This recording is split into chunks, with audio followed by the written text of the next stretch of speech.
Welcome back student. और आज हम करने लगे Coulomb's law unit 13 physics class 10th और हमारे चैप्टर इलेक्ट्रोस्टैटिक्स से रिलेटेड है। मींस कि हम चार्जेस को रेस्ट पे देख रहे हैं, ऐसे ही है। ओके, तो हमारे पास कूलम्स ने क्या किया 1785 में उसने एक एक्सपेरिमेंट परफॉर्म किया और ये जो चार्जेस रेस्ट पे पड़े हुए ना, इनके अंदर कितनी फोर्स ऑफ अट्रैक्शन हो सकती है या रिपल्शन हो सकती है, वो फाइंड करने का क्या कर दिया, हमें एक मैथमेटिकली फॉर्मूला दे दिया। डन। ओके, अब यहाँ पे हमारे पास यानी कि अगर मैंने फोर्स देखनी है कि कितनी फोर्स है, तो वो डिपेंड कर रहा होता है नेचर ऑफ चार्जेस पे।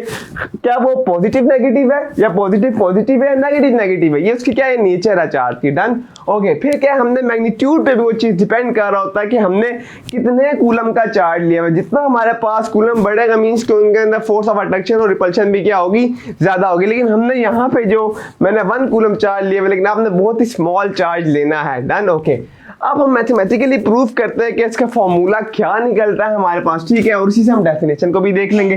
जिस तरह अगर मैं मैथमेटिकली बात करूं तो हम कहते हैं जो फोर्स है, ठीक है, वो जो चार्जेस स्टैटिक चार्जेस के बीच में है वो डायरेक्टली प्रोपोर्शन है Q1। ये इस वक्त मेरे पास Q1 है और ये Q2 है। डायरेक्टली प्रोपोर्शन है Q1 Q2। हमें पता है डायरेक्टली प्रोपोर्शन क्या मतलब है कि अगर चार्जेस का मैग्नीट्यूड बढ़ेगा तो हमारे पास फोर्स ऑफ अट्रैक्शन या जो रिपल्शन होगी डिपेंड कर रहा होगा नेचर पे, वो भी क्या होगा, बढ़ेगा और कम होगा।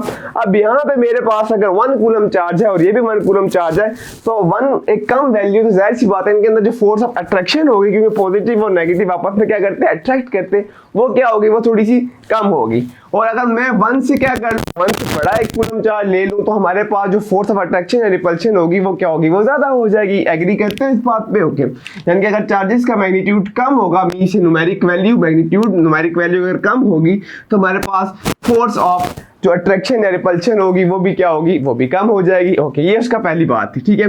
यानी कि हम ये कह सकते हैं कि जो इलेक्ट्रोस्टैटिक फोर्स है between 2 point charges is directly proportional to the magnitude of the product of these charges, ठीक है। बात आगे सिंपल सी बात हो रही है। दूसरी हमारी बात यहाँ पे क्या हो रहा है कि F is inversely proportional to 1/r²। इसका मतलब ये है कि अगर अभी ये चार्जेस करीब में पड़े, r² यहाँ पे मेरे पास डिस्टेंस को शो कर रहा है, तो कहता है अगर जितना इनका डिस्टेंस बढ़ाऊंगा मींस अगर डिस्टेंस क्या होगा, बढ़ेगा, तो इनके अंदर फोर्स ऑफ अट्रैक्शन या फोर्स ऑफ रिपल्शन क्या हो जाएगी, वो भी हमारे पास कम हो जाएगी। मींस अभी ये करीब है, इनके अंदर फोर्स ऑफ जो अट्रैक्शन है वो क्या है, वो ज्यादा है। लेकिन अगर मैं इन चार्जेस को दूर कर दूंगा तो इनके अंदर जो फोर्स ऑफ अट्रैक्शन होगी वो क्या हो जाएगी, वो कम हो जाएगी। और हमने डिस्टेंस का स्क्वायर ले लिया। मैं एंड में बताता हूँ कि हमने डिस्टेंस का स्क्वायर क्यों लिया, अगर जिसने एक्स्ट्रा करना है, वरना मैं यहाँ से इसको आपके सिलेबस में नहीं कि r² क्यों है, लेकिन हम मैं एंड में इस लेक्चर में बताऊंगा कि r² क्यों है। ओके, अच्छा, अब अगर हम इक्वेशन 1 और 2 को देखें तो यहाँ से डेफिनेशन क्लियर है हमारे पास कि जो इलेक्ट्रोस्टैटिक फोर्स है वो डायरेक्टली प्रोपोर्शन है to the product of magnitude of charges and inversely proportion to the square of distance between them. Simple हमारे पास डेफिनेशन होगी, इधर से हमने निकाल लिया। अब ये इक्वेशन 1 और 2 अगर मैं इन दोनों को कंपेयर कर दूं, ये भी फोर्स है ये भी फोर्स है, तो मैं क्या लिखूंगा कि force is directly proportional to Q1 Q2 divided by r²। Okay, अब हम यहाँ से प्रोपोर्शनलिटी का साइन हटाएंगे। जब प्रोपोर्शनलिटी का साइन हटाऊंगा तो मैं लिखूंगा यहाँ पे K कांस्टेंट आ जाएगा और Q1 Q2 divided by r² हो जाएगा। अब यहाँ पे ये जो K है, ये K कांस्टेंट जो आया है, इसकी वैल्यू डिपेंड करती है कि मैं यहाँ इस और इस मीडियम के अंदर मैंने ये जो 2 चार्जेस है मैंने किस मीडियम में लिए हुए, क्या इनके अंदर हवा है, क्या दोनों चार्जेस वैक्यूम में है। तो उस हिसाब से यानी कि ये जो मीडियम है ये इनकी फोर्स को क्या कर रहा होता है। अगर मैं यहाँ पे वाटर ले लेता हूँ मीडियम, तो इनके अंदर जो फोर्स ऑफ अट्रैक्शन होगी जो एक दूसरे को खींचे वो कम हो जाएगी, क्योंकि वाटर एज अ बैरियर बीच में क्या करने लग जाएगा, काम करने लग जाएगा। लेकिन अगर मैं इनमें वैक्यूम ले लेता हूँ, यहाँ से हवा निकाल लेता हूँ, तो उनके अंदर जो, क्योंकि अंदर कुछ भी नहीं बचा, तो जाहिर सी बात है इनके अंदर क्या हो जाएगा, जो फोर्स ऑफ अट्रैक्शन है वो बहुत ज्यादा हो जाएगी। इट्स मीन ये जो K की वैल्यू है ये डिपेंड कर रहा होता है, मैं यहाँ लिख देता हूँ, जो K है वो क्या कर रहा है, वो डिपेंड करता है किस पे, डिपेंड्स अपॉन इसकी वैल्यू जो होगी, की जो वैल्यू होगी वो depends upon what, depends upon the medium, जो मीडियम हम ले रहे हैं बिटवीन किसके, बिटवीन द चार्जेस। ओके, तो ये डिपेंड करता है किस पे करता है, बिटवीन द, जो मीडियम हम ले रहे हैं बिटवीन द चार्जेस। डन हो गया। अब अगर हम वैक्यूम में ले, जो वैक्यूम की हमारे पास वैल्यू है यहाँ पे, अगर फर्ज करो इस वक्त दोनों चार्जेस किस में पड़े हैं, वैक्यूम में, तो हम जो K की वैल्यू यहाँ पे लेते हैं स्टूडेंट्स, वो हमारे पास होता है 9.0 × 10⁻9 न्यूटन मीटर स्क्वायर पर कूलम। तो हमारे पास क्या होती है, के की वैल्यू होती है, ये वो फोर्स होती है जो ये हमारे पास इतना बीच में क्या होता है, बैरियर है हमारे पास, के की वैल्यू जो होगी वो ये हो जाएगी। डन हो गया। ओके, इसके बाद स्टूडेंट हमने देखना है, जाहिर सी बात है फोर्स एक मेरे पास क्या है, एक वेक्टर क्वांटिटी है, क्योंकि इसकी मैग्नीट्यूड भी होगा और इसका डायरेक्शन भी होगा। तो अगर मैं इसकी डायरेक्शन की बात करूं, इस वक्त मेरे पास ये दो चार्जेस है, एक पॉजिटिव है और एक नेगेटिव है। तो अभी क्या होंगे, दोनों आपस में अट्रैक्ट करेंगे। जब अट्रैक्ट करेंगे तो ये वाला जो चार्ज है Q1 जो चार्ज है, ठीक है, ये Q2 पे क्या करेगा, इस पे एक फोर्स लगाएगा और इसको अपनी तरफ क्या करेगा, खींचेगा। यानी कि ये जो Q1 है इस पे एक फोर्स लगाएगा, चार्ज 2 पे एक फोर्स लगाएगा अपनी तरफ खींचने के लिए, और वो फोर्स क्या हो जाएगी, 2-1 हो जाएगी। और ये वाला जो है, ये वाला इस पे फोर्स लगाया, जिस तरह इस पे लगाया, यानी कि चार्ज 2 पे जो है हमारे पास चार्ज 1 ने क्या लगाया, फोर्स लगाया, तो ये F21 हो जाएगा। क्लियर। इसी तरह जब ये इस पे फोर्स लगाएगा, अपनी तरफ खींचेगा, क्योंकि दोनों एक दूसरे को आपस में खींचेंगे, तो ये जो होगा ये क्या कर देगा, इस पे हमारे पास 1-2 का मतलब ये है यहाँ पे कि जो चार्ज 1 पे जो है चार्ज 2 ने क्या किया, फोर्स लगाई और अपनी तरफ क्या किया, उसको अट्रैक्ट कर रहा है, वो खींच रहा है।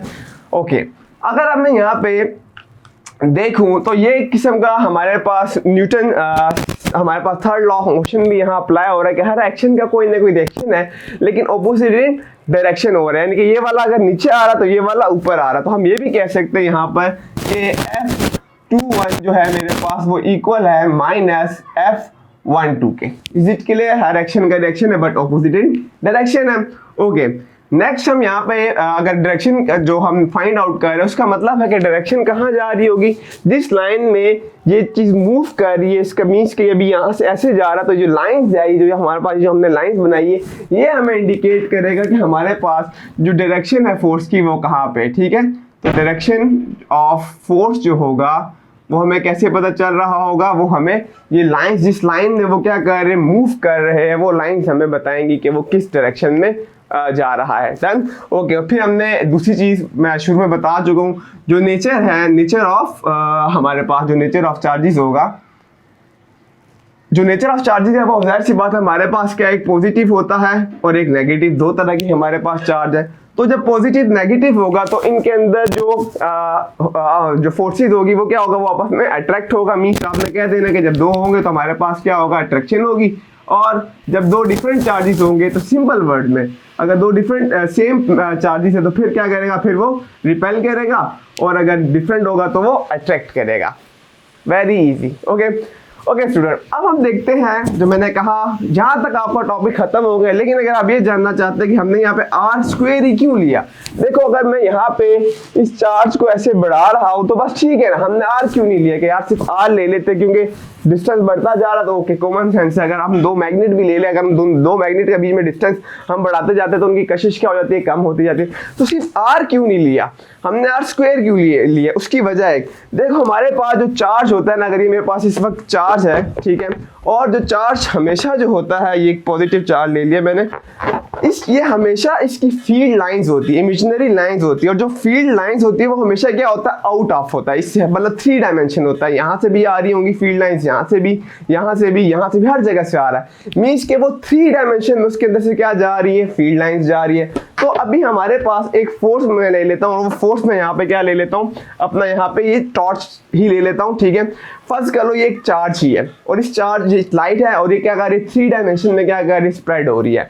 अगर मैं यहाँ पे गौर से सुनो, ये एक पॉजिटिव चार्ज है, अगर मैं यहाँ पे इसको करीब ले आता हूँ, ठीक है, और अब मैं क्या देख रहा हूँ कि इसकी जितनी फोर्स है, इस वाले हमारे पास इस चार्ज की जितनी फोर्स है वो 1 मीटर पे सब स्प्रेड हो रहा है, आगे हमारे पास लाइट नहीं जा रही। यानी कि अगर ये 20 न्यूटन फोर्स जनरेट कर रहा है, 20 फील्ड लाइंस जनरेट कर रहा है ये लाइट, या तो आप फील्ड लाइंस लेके चलो या फोर्स लेके चलो, जो सही लगे। इस वक्त अगर ये 20 फील्ड लाइंस यानी कि लाइनें निकाल रहा है, ठीक है, फील्ड लाइंस, तो अब इसके अंदर से 20 की 20 गुजर रही है, ठीक है, क्योंकि ये बिल्कुल से करीब है।